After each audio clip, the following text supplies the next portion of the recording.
بسم الله الرحمن الرحيم.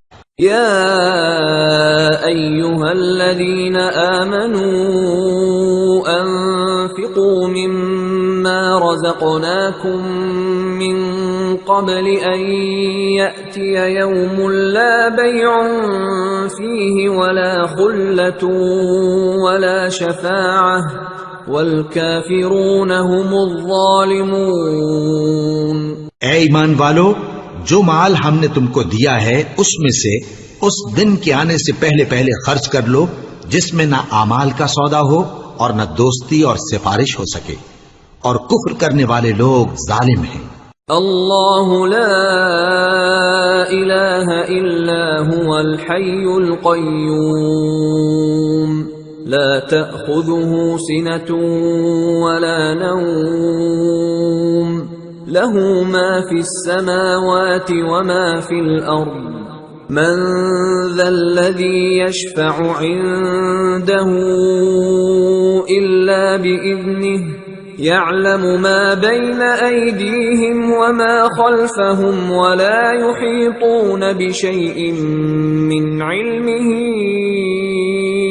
إلا بما شاء وسع كرسيه السماوات والأرض ولا يؤوده حفظهما وهو العلي العظيم۔ اللہ وہ معبود برحق ہے کہ اس کے سوا کوئی عبادت کے لائق نہیں، زندہ ہے، سب کو تھامنے والا، اسے نہ اونگ آتی ہے نہ نیند، جو کچھ آسمانوں میں اور جو کچھ زمین میں ہے سب اسی کا ہے۔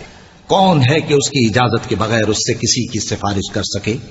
جو کچھ لوگوں کے روبرو ہو رہا ہے اور جو کچھ ان کے پیچھے ہو چکا ہے اسے سب معلوم ہے، اور لوگ اس کی معلومات میں سے کسی چیز پر دسترس حاصل نہیں کر سکتے۔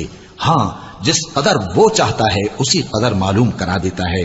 اس کی بادشاہی اور علم آسمان اور زمین سب پر حاوی ہے، اور اسے ان کی حفاظت کچھ بھی دشوار نہیں۔ وہ بڑا عالی رتبہ ہے، جلیل القدر ہے۔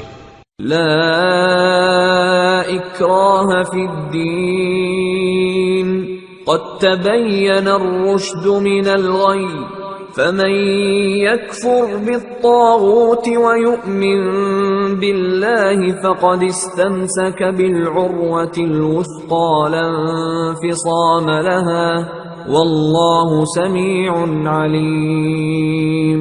دین اسلام میں کوئی زبردستی نہیں ہے، ہدایت صاف طور پر ظاہر اور گمراہی سے الگ ہو چکی ہے، تو جو شخص بتوں سے اعتقاد نہ رکھے اور اللہ پر ایمان لائے اس نے ایسی مضبوط رسی ہاتھ میں پکڑ لی ہے جو کبھی ٹوٹنے والی نہیں، اور اللہ سب کچھ سنتا ہے، سب کچھ جانتا ہے۔ اللہ ولی الذین آمنوا یخرجهم من الظلمات الى النور والذین کفروا اولیاؤهم الطاغوت یخرجونهم من النور الى الظلمات اولئک اصحاب النار هم فیہا خالدون۔ جو لوگ ایمان لائے ہیں ان کا دوست اللہ ہے کہ اندھیرے سے نکال کر روشنی میں لے جاتا ہے، اور جو کافر ہیں ان کے دوست شیطان ہیں کہ ان کو روشنی سے نکال کر اندھیرے میں لے جاتے ہیں۔ یہی لوگ اہل دوزخ ہیں کہ اس میں ہمیشہ رہیں گے۔ صدق اللہ العظیم۔